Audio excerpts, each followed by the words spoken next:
Possibilment il-salm l-aktar qiebes huwa Salm 109. Ħanaqralkom porzjonijiet minnu sabiex inkomplu ninvestigaw flimkien il-kwistjoni tas-salmi imprekatorji. Salm 109 David jgħid li huma dawrun bi kliem ta' mibeda u għal xejn b'xejn ħaduha kontra tiegħi. Għalkemm ħabbejthom saru l-dewwa tiegħi, imqar waqt li jien nitlob għalihom. David kien jaf x'jiġifieri jitlob imqara għad-dewwa tiegħu, però aktar tard imbagħad ikompli biex jgħid saru jiemu u ħalli ieħor jieħu xogħlu. Ħalli wliedu jkunu bla missier u martu armla. Ħalli wliedu jiġġerrew dejjem u jittalbu. Ħajfittxu ħobżhom il-bogħod mill-art imħarbta tagħhom. Ħalli jkunu quddiem il-mulej kuljum biex jeqret it-tifkira tagħhom minn fuq l-art. Għax ma ftakarx juri ħniena, iżda ħaqar lill-imsejken u l-fqir biex joqtol imqar li minnu qalbu maqsuma. Billi kien iħobb jisħet ħalli s-saħħa tiġi fuqu. Billi ma kienx iħobb il-barka ħalli l-barka titbiet minnu.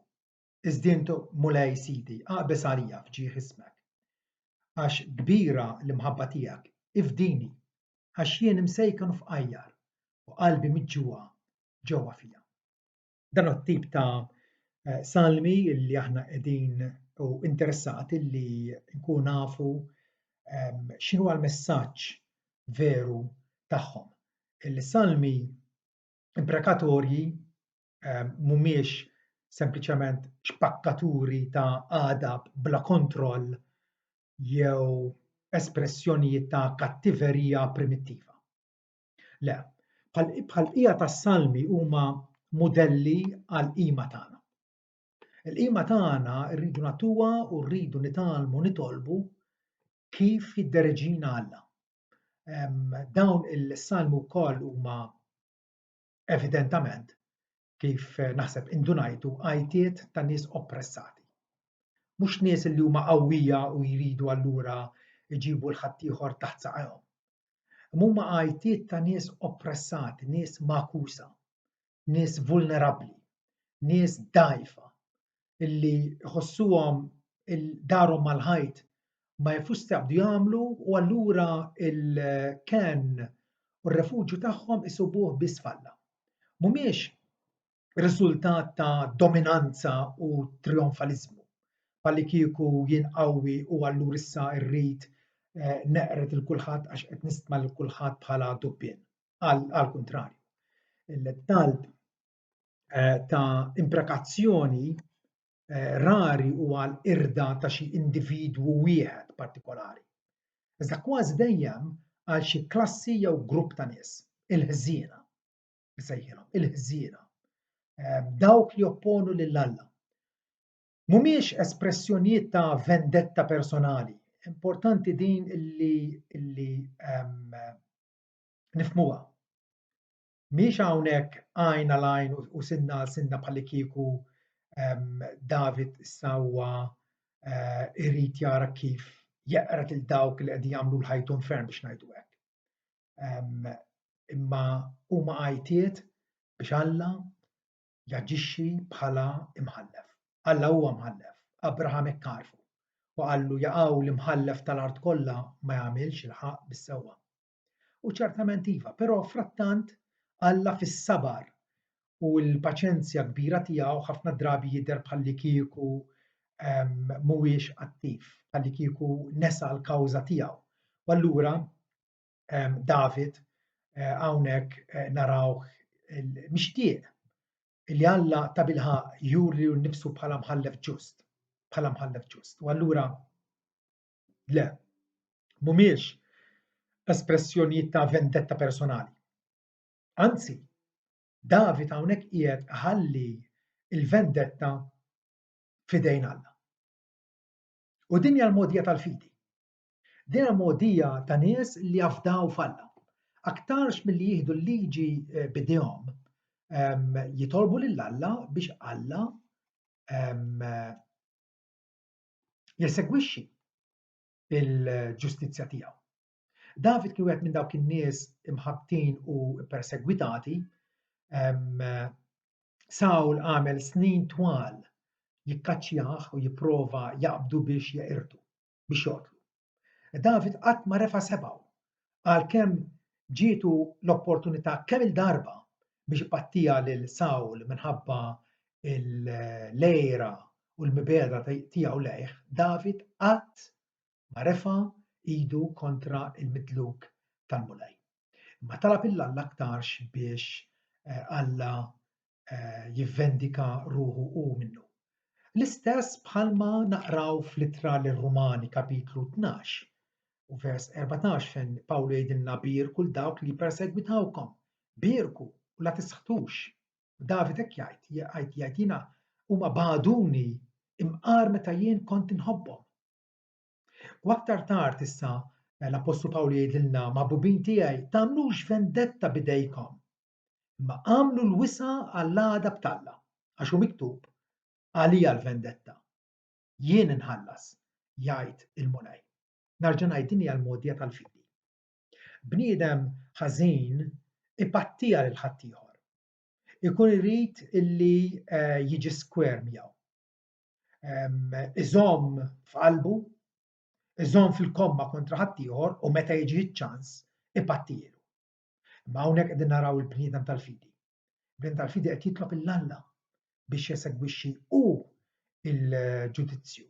Għaliex Alla meta jesegwixxi l-ġudizzju jesegwih sewwa u infallibilment. U allura David hawnhekk jitlob għal protezzjoni tal-Alla li anke ma jmurx jobgħod lill-edewwa tiegħu, lill-avversarji tiegħu għal raġunijiet personali. Din dejjem u hemm dejjem riskju jew periklu illi fil-waqt li nfittxu li nkunu żelużi għal Alla u għal ismu. B'xi mod jew ieħor nkunu qegħdin nagħmlu hekk għall-interessi personali tagħna. Hemmhekk ikun żball. David f'Salm 139 dak il-Salm fejn ifaħħar l-Alla omnixjenti li niżġu fil-ġuf tommu, illi jifaħru għax jgħidu inti sawwart lil ġewwieni, inti nsiġġni f'ġuf ommi, nfaħrek għax tal-biża' u tal-għaġeb jien magħmul. Tal-għaġeb huma l-għamel tiegħek. U dan ruħi tafu tajjeb. Salm mill-isbaħ fejn anke jgħid li hu ma jistax jaħrab mill-preżenza tal-Alla, Alla li jinsab kullu mkien, Alla li jaf kollox, taf meta noqgħod bil-qiegħda, taf meta nqum, taf ħsibijieti mill-bogħod. Bad fl-aħħar ta' das-Salm, David jitlob tit-talba lill-Alla. Tassew intoqtol il-ħażin Alla.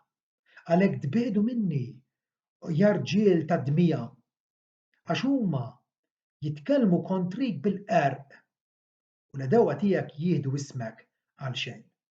M'għandix nobodhom mulej il-dawk li joboduk. M'għandix nistmellhom il-dawk li jqumu kontra tiegħek. Nobodhom bl-akbar mibeda. Noddhom b'edewwa tiegħi. Iva, David ma sab ebda pjaċir. Ma sab ebda xirka biex ngħidu hekk. Ebda qbil mal-edewwa tagħna. Ma setax ħares lihom u jitbismilhom. Għaliex kienu qegħdin jaħdmu kontra Alla u saltnatu. Ma mbagħad David jaraq is-salm tiegħu billi jgħid nobodhom bl-akbar mibeda, noddhom b'edewwa tiegħi. Qarbilni o mulej u ara fil-qalbi, ġarrabni u kun naf ħsibijieti. U għalhekk kemm xi triq ħażina fija u mexxini fit-triq ta' dejja. David għaraf li iva jista' jkun li qed nitolbok dat-talb għall-interessi vendikattivi tiegħi, għall-interessi egoistiċi tiegħi. U għalhekk jitlob il-Alla biex jara fil-qalbu, biex jurih it-talba tiegħu hijiex ta' bilħaq onesta quddiem Alla.